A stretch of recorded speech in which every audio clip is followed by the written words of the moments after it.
Hey, this is Matt once again, and welcome back to another review. This time I am reviewing the Jaws films.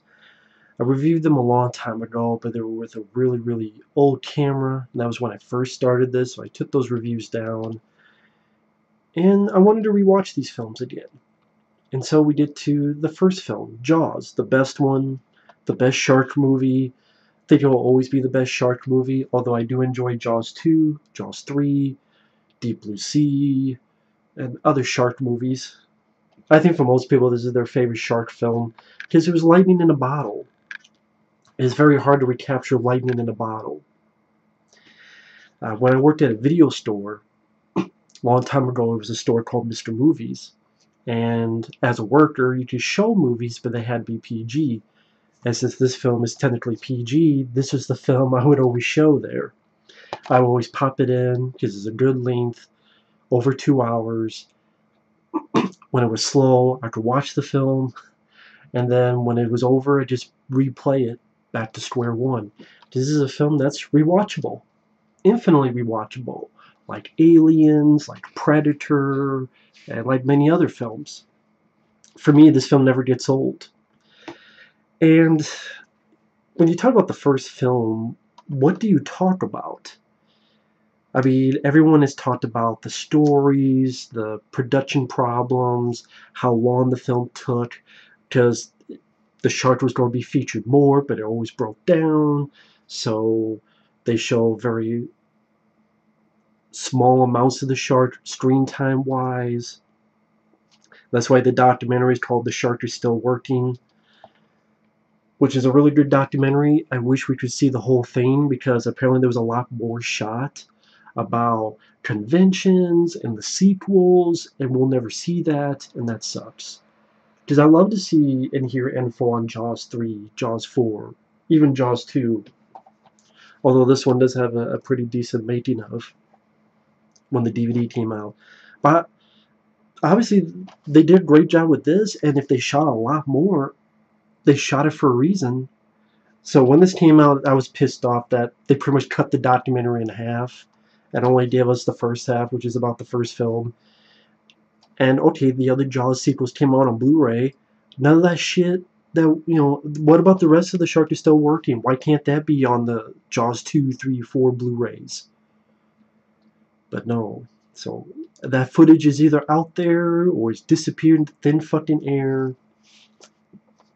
But this is about the first film where you got Steven Spielberg, Richard Dreyfuss, Roy Scheider, may he rest in peace. I'm a big fan of Roy Scheider. Love him in 2010, Blue Thunder, this movie, Jaws 2. He was in The Punisher with Thomas Jane. Great actor. Excellent actor. And I will say, if you're a fan of Jaws, definitely pick up the Blu-ray. I like the way this opens up, because this was part of the 100th anniversary of Universal. And they have a little bit of info like, the film's most famous line, "You don't need a bigger boat," was improvised by Roy Scheider. And just nice aesthetic look to it. Great picture quality, great sound, and really good features. Pretty much you get as much info as you can on the first movie. And I could tell the info about the making of the film, but either you have this film, or if you don't have it, you should get this Blu-ray and just watch these documentaries. There's a 2-hour documentary made back in the day, and then the newer documentary. So you get plenty of information. So this is definitely a film that's gotten its due on Blu-ray. Now the film itself, why does it work? Everything about it works. The premise is simple but very effective. A great white shark. The location, the place they shot it at, beautiful locale of water, of this Amity. The place, you really feel the location. I know that sounds stupid, but when it gets to the 3 guys and they're out in the middle of nowhere, you really get a sense that these 3 guys are isolated on this boat, the Orca. Steven Spielberg. This is early Spielberg. This came out in 1975. And you could say it was the start of the summer blockbusters. because after this you had Star Wars, Indiana Jones films, and many others. And Steven Spielberg by this point had directed films like Duel, which is a great movie. And Duel was a good training ground to make a film like this. Because in a way, it's Duel, but on the ocean, in a way. I mean, even the death scene of the shark at the end, he used sort of sound effects for when the truck crashes at the end of Duel. But what if that sound was underwater? That's the death of the shark in this movie. And Steven Spielberg, whether you like or hate the guy, he's a very competent director, a very efficient director, and he did a wonderful job here. I mean, right from the beginning with the beautiful underwater photography, a great sense of suspense, pacing. This film is over 2 hours long, but I've never felt bored with this movie. I like the second film, and I'll talk about that, but even though this is like less, right, like 7 minutes less, but still, like this one I see some pacing problems, but I still like the film. But this one, he keeps the movie going well, from the very blood-curdling scream of the woman that gets pulled down, horrifying death scene, but not too violent enough to still stay with the PG, to developing his characters like Chief Brody. I love Roy Scheider in this film. He does a fantastic job. Again, he's an actor who's got a presence to him, very likable character, down-to-earth character. Even though he's the chief of police, he's really a blue-collar type of character. He's not much a fan of the water, even though he's on this island. He's there as the sheriff, dealing with the locals, getting headaches from the locals. Oh, how do they talk around here? Oh, get in the car. Like, is that how they talk around here? Like, messing around with his wife, played by Lorraine Gary, who is the wife of pretty much the head honcho at Universal, Sid Sheinberg. And Lorraine Gary did fine in her role. But Chief Brody, very likable guy. You really feel sorry for him throughout the film. When the little boy gets killed and the mother slaps him, she should be slapping the mayor and all other people, but she pinpoints on Chief Brody. And it's like, it's not his fault. He wasn't the asshole. And it makes him feel even more for him, which makes it a greater rally of, fuck yeah, for when the shark gets his comeuppance and Brody has that great line, smile, you son of a bitch, blows it up. So just a really wonderful character, and Roy Scheider is greatly missed.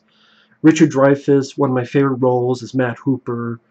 A very likable guy. He knows about marine biology, marine life.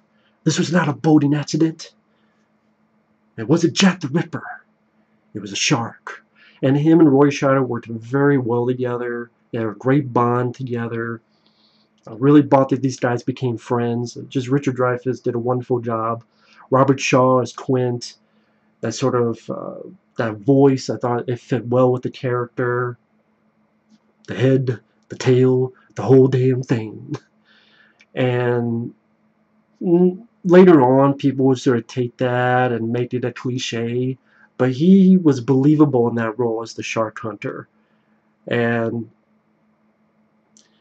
his friction with Richard Dreyfuss's character was a lot of fun. Really good characters in this movie, especially those three. Which is cool. When the movie starts off, those are the three names that pop up. Sort of a triangle, sort of a trifecta, sort of the trio. Almost as if you put a line as a triangle. Kind of like in Star Trek, it's Kirk, Spock, and McCoy. Here it's Roy Scheider, Richard Dreyfuss, Robert Shaw. And that's a big reason for me why this film works well. The shark, I know people make fun of the look of the shark. I think, especially for 1975, the shark looks pretty damn good, and I would take this over shitty CGI any day. I really would. I don't think the shark looks that bad. I never read the Peter Benchley novel it was based on. I think there's more stuff about, like, the mafia was involved, and, like, Chief Brody's wife fucked Richard Dreyfuss's character, and there was an affair. So, like, Lorraine Gary and Richard Dreyfuss would have had an affair if they went by the book, but they didn't do that shit, and I'm glad, because that sounds stupid and unneeded. Like, stupid, pointless, dumb subplots. You didn't need that in this film. And I think that's another thing. This film doesn't diverge on so many fucking stupid subplots. It's this one story about this island dealing with the shark, and these characters, these three coming together, proving that's a shark. These assholes get a shark. It's the wrong shark. They prove that that's not the shark. The attack on the beach. Before that, when the little boy gets killed. After that, when one of Roy Scheider's kids gets almost attacked. Almost killed, I should say. Murray Hamilton, even though he's the mayor that later on would be the cliche, we gotta keep the festival going because we gotta keep the money coming in. When you watch the film again, Murray Hamilton is not a mustache-twirling, one-dimensional villain. He's actually, I don't know if I want to say sympathetic, but he's not as much of a creep, dickhead, as a lot of films would do later on. He still has a, again, they didn't make him a one-dimensional villain. Again, it's a very easy trap to put that in, but they didn't do that with this movie. And yeah, the cast worked well. The score, of course, by John Williams, great score. The classic dun dun dun dun dun, simple but extremely effective. I also love many other pieces of the score. The very end, yeah, that sweet melody. Dun, dun, dun, na, na, na, na. Adrenaline pumping sequences when the action kicks in, like when Brody is trying to shoot and he misses and the music is rising up and will he hit the tank that's in the shark's mouth. Really, really is one of John Williams' best scores for a film. The tension fits well, the excitement fits well, and then when it's little bits of softer melody, again, like the very end, it's sweet and it fits. It's not out of place. Despite all the problems they had during production, they made a really good film. Again, it doesn't get boring, goes at a good pace, and my favorite part is the last 40 minutes of the film when the three guys are out on the hunt. And you really get a sense of these three guys. They have their friction, their fights together, but then they're bonding when they're showing their scars. When Robert Shaw gives that great speech about the Indianapolis.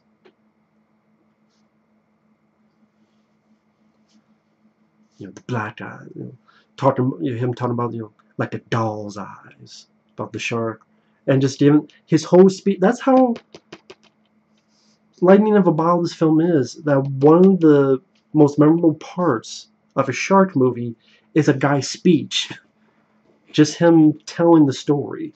And Robert Shaw does a wonderful job selling that story about the Indianapolis. We delivered the bomb, the Hiroshima bomb. And he does it much better than I could try to replicate. And also Richard Dreyfuss and Roy Scheider's reaction to the story worked very well. As in they're bonding together, and then they're singing, "Show me the way to go home. I'm tired and I want to go to bed. I had a little drink about an hour ago and it's gone right to my head." It's fun, it's entertaining, and it's exciting. It's the last act of the film is sort of an adventure horror story, which I like. Done well. Sometimes you can do that and it do piss poorly, but here it's done very well. And